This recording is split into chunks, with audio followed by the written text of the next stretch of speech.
In today's video, I'm going to show you how to create a new audience in Mailchimp.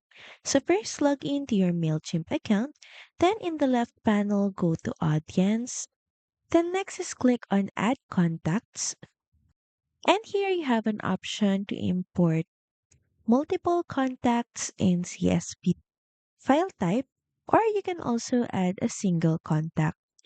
Next, add details about this specific contact, especially their email address. This is a required field. And once done, click on the Add Contact button. When you created your account on Mailchimp, your audience is automatically created and is limited to only one audience. And from there, you can start adding contacts, creating sign up forms, and sending campaigns. So that's pretty much it. Thank you very much for watching this video, and I'll see you again on the next one. Bye!